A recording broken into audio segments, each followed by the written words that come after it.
Turns with a new series of Film 83.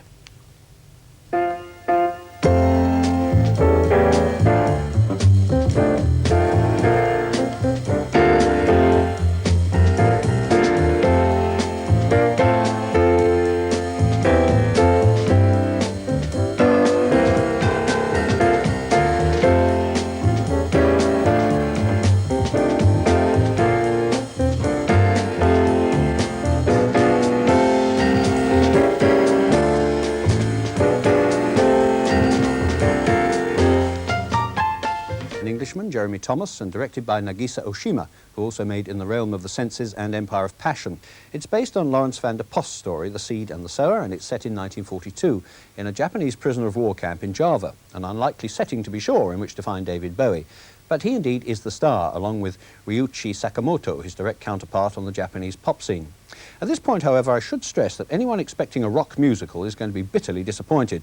The film's been described as the thinking man's version of The Bridge on the River Kwai, and I go along with that. Sakamoto plays the commandant of the prisoner of war camp, and Bowie is a British officer who's been captured in Java and sentenced to death.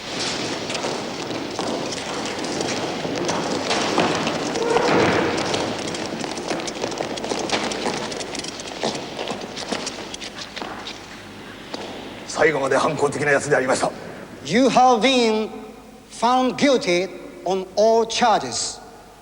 The sentence will be carried out without delay. I don't need any help. I've Practiced walking for years.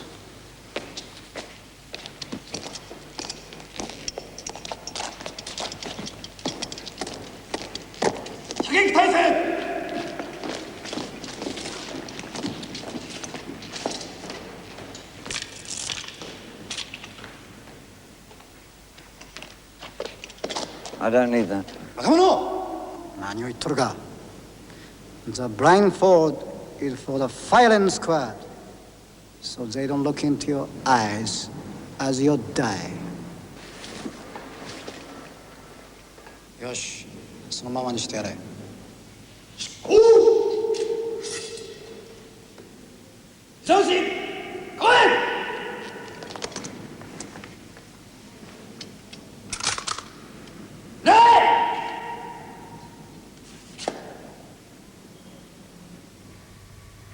Now that happens in the first reel, and you don't really think David Bowie's going to disappear that early in the film, do you? Of course you don't, and nor does he. The underlying themes of the film, violence and death, honour, obedience, love, are familiar from Nagisa Oshima's earlier work. Here they take the form of a cultural and ideological clash between Sakamoto and Bowie, two men whose views are totally opposed, but between whom there exists a curious, reluctant fascination. It's based in part on strong feelings of guilt, which each brings with him from the past, but also on an implicit homosexual attraction that's beautifully understated both by the director and the actors. Around the two main characters revolve Tom Conti as a Japanese-speaking British officer, Takeshi, who in fact is Japan's most popular comedian, as a sergeant who's capable of great cruelty and also of kindness and humour, and Jack Thompson as the senior British officer, a coarser, less sensitive version of the Alec Guinness character in Bridge on the River Kwai. Tom Conti's role is crucial because he alone among the Britons understands the Japanese mentality.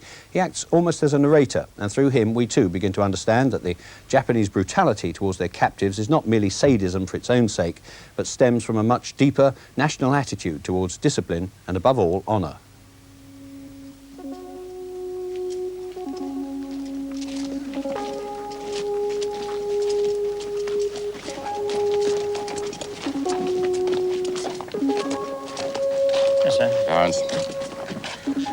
This armaments thing, I think we could string it out for quite some time, don't you? Huh? I mean, young Tojo will never notice the difference. What do you think? Well? They're not fools, you know, sir. The Japanese. John, they know how badly the war's going for them. A couple of months, it could all be over. Then why not try and stay alive for a couple of months? Sir, I know these people. I wish you'd be guided by my knowledge. I know these people too. They're the enemy. And you're a British soldier. Apropos of your 2 months, you know they once beat the Russians. Oh, really? What school did you go to? Winchester.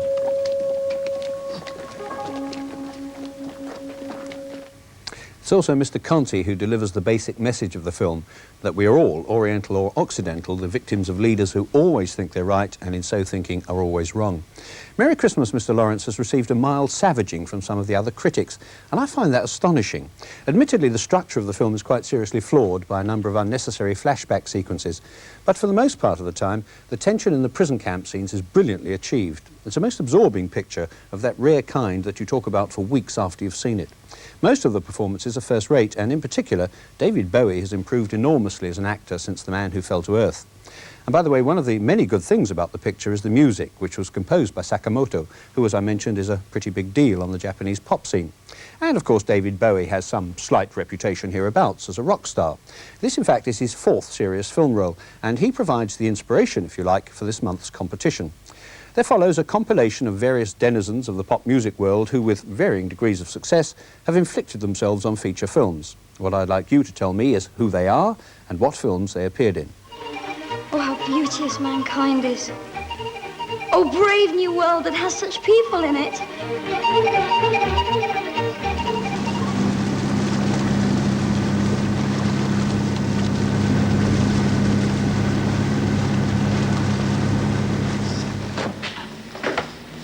What do you do? Nothing. I'm a musician.